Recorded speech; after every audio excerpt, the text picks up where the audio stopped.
Hold on, Caro, hold on. Tony, So many shambas to shape. Welcome. to Shamba Shape-Up. We have traveled all over East Africa to find hard-working farmers, We want to celebrate them while giving them the knowledge they need. so they can adapt and make their farms more productive even while the climate changes. We want to support them to get better yields and increase their income We will see how farmers can benefit from our experts' advice. while learning from each other in so many ways. Join us on these journeys and share in the farmers' experiences. On the Shamba Shape-Up Safari.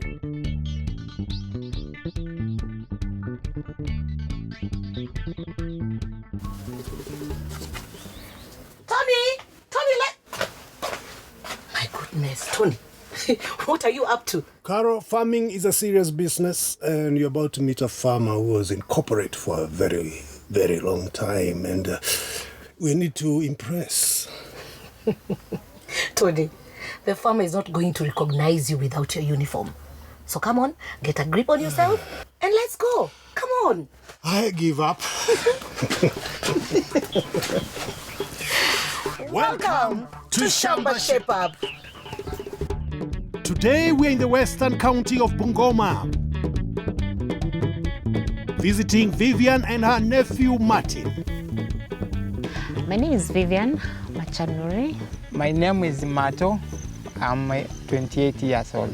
I used to work in a blue chip telecom company, and I did enjoy the job, but I felt like this is not where my heart wants to be. I want to live on a farm.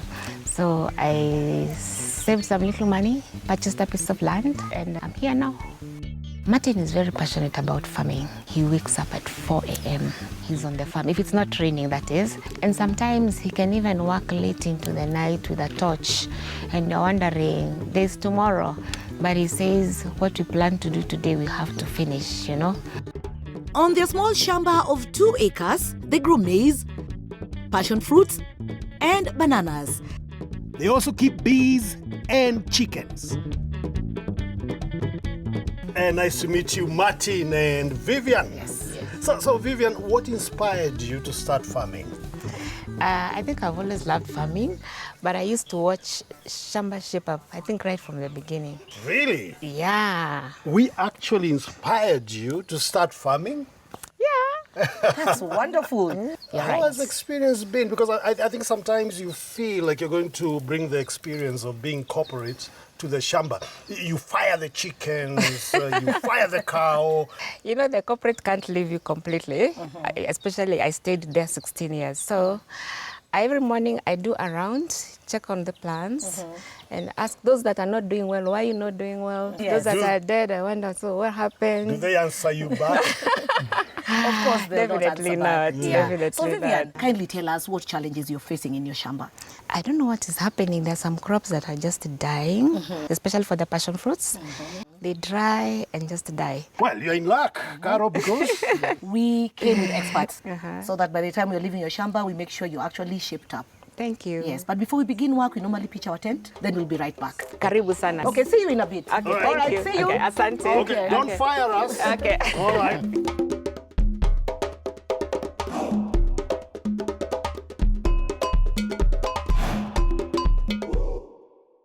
Vivian told us as well as the crops drying up and problems with their soil, she'd like to keep chicken for business. But first, let's have some fun, Tony. So there, Vivian, checking on her plants. Let's play a prank on her. Yes, let's.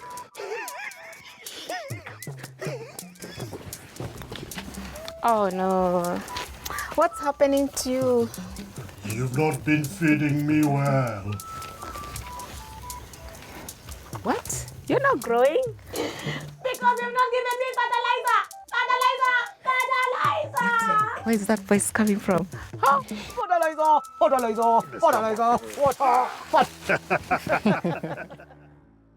Fertilizer? Yes. But what type and how much do Vivian's crops need? To find out, we must do a soil test.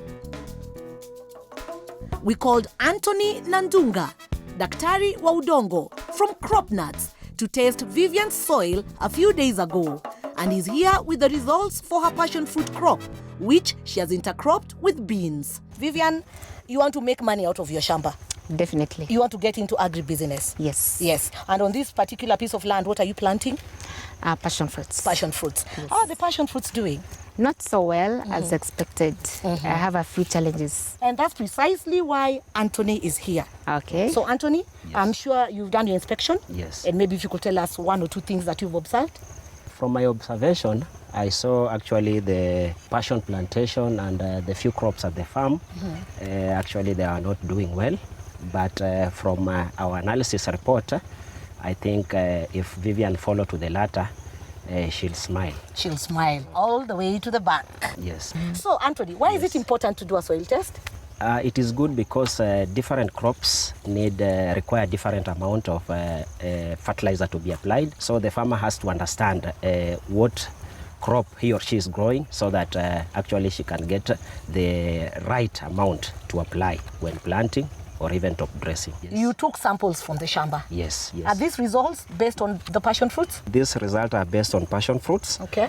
The sample were taken in a zigzag manner. It's like getting an average. An average representation of the whole farm. Yes. So what are your results?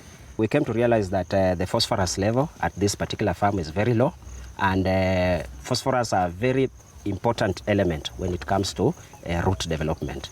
Soil needs phosphorus and potassium for healthy root development, so the roots can absorb all the nutrients they need. So when you look at total nitrogen, of which is also a key component when it comes to the process of photosynthesis, it is also low. Nitrogen is needed for healthy leaf development, so the leaves can absorb the sun and use its energy to make fruit.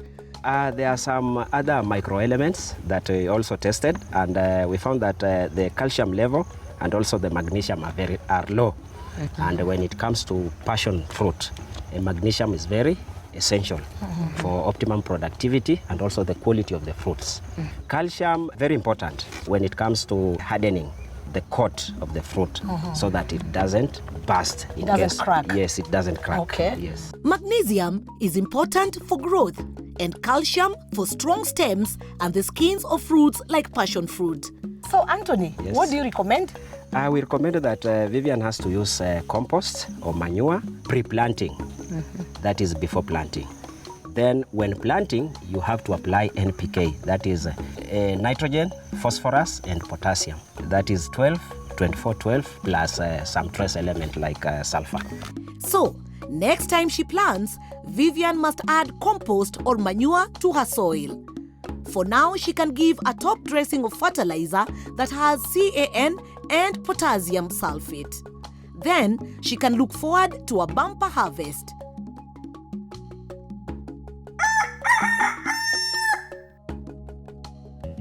For Vivian's passion fruits to thrive, one of the recommendations is to use good compost. We have invited agricultural advisor Flora Ajuera to teach Vivian how to make the best compost using materials on her shamba. Tell us, why should farmers use compost? Compost comes in to first rectify soil acidity, and it also improves the nutrients in the soil. Today, I would want to show Vivian how to make the heap compost. So, Vivian, this is a heap compost. Yes, it is. Did you make it yourself? No, I bought it. So a farmer can also buy the heap compost. Yes, Vivian is just benefiting from the neighbors who've been trained, and so they are selling. Do you think you have the materials in your shamba to make heap compost? Maybe if we do banana cuttings, we chop the stems, we throw them at the compost. If we cut vegetables, some of stuff like that. I believe that you grow maize, Yes, I do. and within your farm you can also get grass. Yes. The weeds that you get from the farms, you can let them wither, and then they also become part of your compost. Compost is so cheap to make because you can use plants already growing and have on your shamba. All these contain nutrients which can be recycled back into the soil. ash has additional nutrients that will enrich your compost, like potassium, like phosphorus. We are going to use topsoil. Cow dung has microorganisms that you will require to decompose all the materials that you will put in your compost. We're going to use water, so that water will bring the moisture to decompose your materials. Avoid plastics, as they will stop airflow. No bones and no oily or cooked food, as this can bring bad bacteria to your compost. So, how do we make hip compost? First, identify your site. Somewhere shady, well drained, and not likely to be flooded. The base must be earth, not concrete. Measure 1 meter by 1 meter with 4 posts to help contain your compost. Loosen the soil so your compost can interact with the soil underneath. The first layer is dry twigs to help airflow and drainage of your compost. Then sprinkle some water on top. Next, a second layer of dry chopped materials: hay, leftovers, eggshells, or vegetable peelings. Sprinkle some more water. Then add a layer of animal dung or chicken droppings. Sprinkle a handful of ash. Next, a layer of chopped, wilted green materials from hedges and trees that are full of nitrogen, like Calliandra, Lucina, and Tithonia, both leaves and stems. Finally, throw on some topsoil. This will help the materials to decompose. Once your first step of layers is complete, you can repeat with as many layers as you have materials for. But don't make it so high that you can't turn it easily. Then cover with dry grass to prevent the nutrients from escaping. We have a thermometer in the form of a stick that we'll also put through, and your role will be coming to pull this thermometer out and checking. When it is warm, it means that decomposition is taking place. But if it will be cold, you will sprinkle water. So water will help in the decomposition. Yes. Very quickly. Very quickly. Check on the sticks. I believe you'll be checking regularly, but after 3 weeks, you have to turn it. And turning is the top layer down. Of course, now you're mixing inside out. And then you leave it for another 3 weeks, you turn. It will take us about up to 8 weeks to get this compost ready. And once it is ready, when you smell it, you'll smell an earthly, natural smell.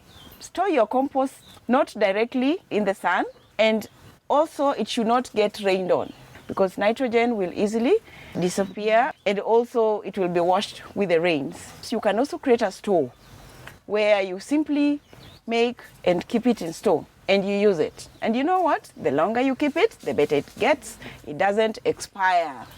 So, after turning every 3 weeks, in 8 weeks' time, Vivian will have nutrients-rich compost to improve the soil on our shamba and can expect healthier crops in the months to come. Hey there! Do you want more information on the topics being discussed on Shamba Shape-Up? We are bringing you the Shamba Shape-Up podcast, where you can get farming information and tips anywhere, anytime. Join us as we discuss good farming practices and dig deeper. Now, where do you get this podcast? Easy.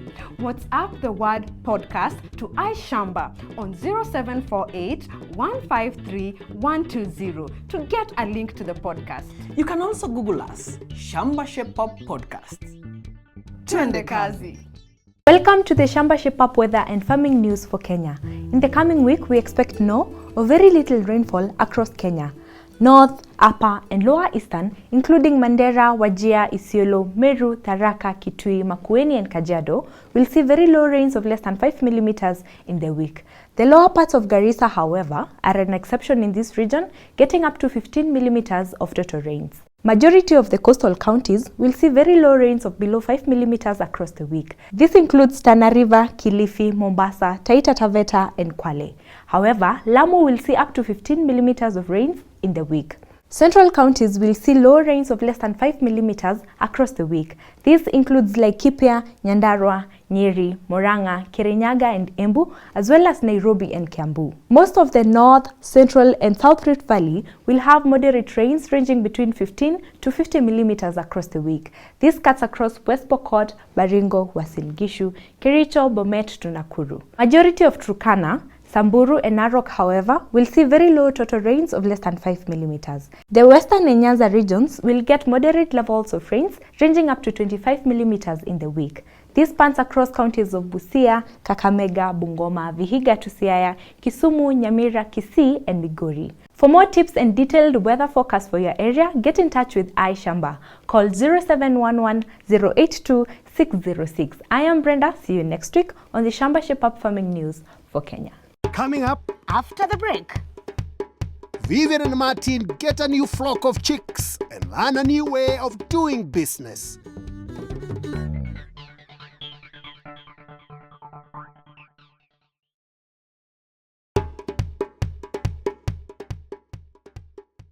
Welcome back. To Shamba Shape-Up. We are in Bungoma in Western Kenya with Vivian and her nephew Martin. We've seen how to get the most from your shamba by making your own compost.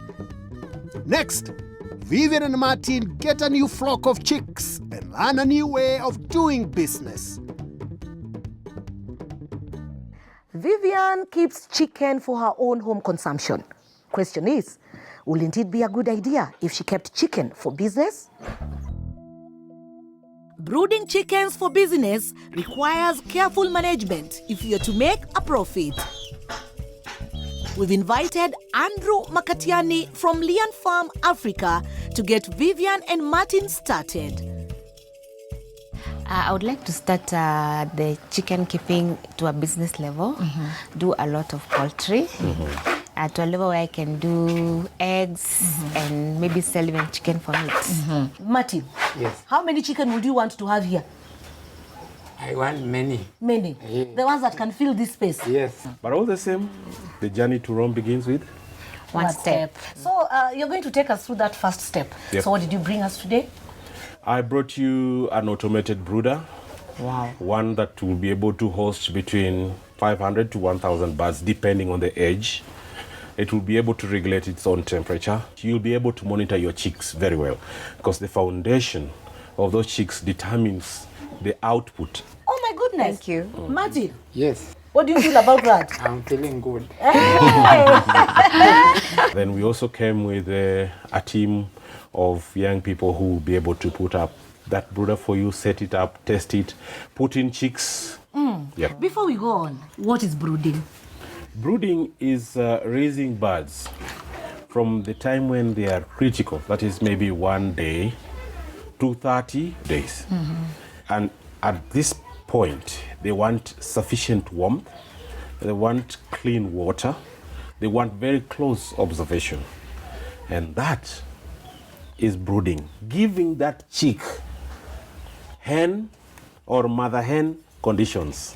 The mother hen conditions in the automatic brooder Andrea has brought Vivian and Martin will help them to raise up to 600 chicks at a time in the best condition for them to sell at a maximum profit. Since the automatic brooder requires electricity to run, it is being set up on the veranda outside the house. And while that happens, let's find out more about how it works. So that thing will be able to regulate temperature. So it means that if the temperatures fall so below, it will be able to light different heaters. When the environment where the chicks are, the temperatures are normal and it is set to be okay, it will switch off the lights. So after this brooder has been set up, is there any particular way that Martin and Vivian are supposed to manage it? Ensure you clean the drinkers every day so that you give them clean water, bacteria free. If you don't clean it every day, you touch the drinker, you find it slimy. Bacteria is growing. Then ensure that you change the litter maybe every 3 weeks until the time they are 6 weeks. Ensure you give it fresh feed or food so that the birds are not eating stale food or contaminated food. When you're going in, ensure you are disinfected, especially the feet. In simple terms, he's saying you get what you give. Yes. Yeah. So, once the automatic brooder is constructed, Vivian and Martin will be able to keep up to 300 chicks on the top and 300 on the bottom until they're 30 days old, at which point they'll be ready for market. But what about the other agribusiness plans? Vivian's expertise in the corporate world means she has strong sales skills, but selling to local buyers is time-consuming. Yeah, so I will tell you how I'm going to deliver. What if she could sell an entire crop to one buyer? We have invited Anthony Kirwa from Equatorial Hortifresh to see if he can help Vivian turn her passion for passion fruits into viable business. So now, Anthony, Yes. of all other crops, why passion fruits? Passion fruit is a high value crop. We are not only farming for the stomach, we are doing farming for the pocket. So it's called agribusiness. Yes. So Vivian, you've been talking to your passion fruits. They've been talking back to you. I do know that. So could you explain to our experts briefly about the journey you've had with your passion fruits? I think I've had a few challenges. There are some that are just drying up and then they die. There are others that have yellow. I think it's blight, I'm not sure. What you've said, I've observed. Yes. I've gone around your farm and I've observed some of the things you've mentioned, plus what I can also advise you. So what's the main things that you have observed that stood out for you? One is that Vivian has not done good pruning. Pruning begins immediately once you plant, the suckers begin to come. These are the shoots that come from the main plant. At least when it is about a feet from the ground, you leave 2 leaders to come up. And the rest of the suckers you prune. The more you leave the suckers to grow, it is consuming the nutrients actually. Prune the shoots that grow from the main plant, leaving only 2 leader shoots. This will help the main plant to get enough nutrients to grow strong and healthy. I've observed as well that she has not done proper weeding. They need a 2 feet round that is free from any weed. I've also noticed that Vivian is using very short droppers. Droppers are the ones that are supporting the vine to twine up. Is this like this one here? Yes. And this is an example of the one that is wrong. One is that we don't need the 2 of them. We need 1, and 2, we need 7 feet tall. And it's a bit stronger, not weak like this one. Because passion fruits are very heavy. For one can support over even 90 to 100 kg. So the droppers should be strong, straight, and 7 feet tall. Another thing what I've observed as a challenge, you use straight passion instead of grafted. A grafted seedling uses the root of a yellow passion fruit plant, joined with a shoot of a purple passion fruit plant. This is recommended to produce a healthy plant that is more able to resist diseases. Yes, and if she follows all the advisory and she gets a bumper harvest, how are you going to help her? Good. And that is why the company of Equatorial Hortifresh comes in as the off-takers. This is an export company that buys fruits from farmers, and the surprise is the contract. We will sign a contract with you today. Vivian, how does that sound? I'm excited. I am happy that I've learned a lot, which I'm actually going to implement. And thank you so much for the support that you're going to offer. Okay. I am sure we are going to do very well with the kind of support we have received. Yes, Martin? Yes, even me, I have learned a lot. Excellent. So, Vivian will be able to sell her passion fruits to just one buyer now that she has a contract with Equatorial Hortifresh. But first, she needs to follow Anthony's advice. Make sure each plant is free of weeds and supported by a strong, straight droppers that are 9 feet tall, with 2 feet below ground and 7 feet above ground. Next, we need to plant the grafted seedlings Anthony has brought. Make a hole that is 2 feet deep. Ensure there are 2 meters between each row and 3 meters between each vine. Mix manure with topsoil and put the seedling in, ensuring it stays the same height above the soil as it was in the pot it came in, and that the joint where it has been grafted is above the ground. Add water. At least now I don't have to worry about the sales at the end of it all. So I just make sure I have the fruit and wait for the money. And to complete the shape-up, we are installing new poles and wires to support the vines as they grow.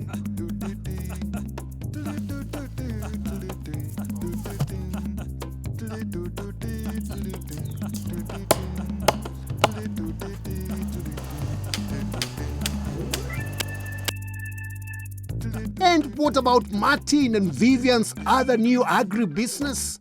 Chicken brooding. The team from Lian Farm has installed the automated brooder. The automatic brooder keeps the temperature constant, that is 7 degrees. So they're as warm as they would be with their mother. And the day-old chicks have arrived and will be kept healthy in the brooder until they're a month old and ready to sell. You can always set the temperatures. As the chick grows older, you need to reduce the temperature until the time when they can now manage that temperature with the temperature that is outside. Because the chicks have now grown feathers and now they can regulate temperature on their own. Wow. Thank you very much, Andrea. That's quite interesting. We are here to journey with you.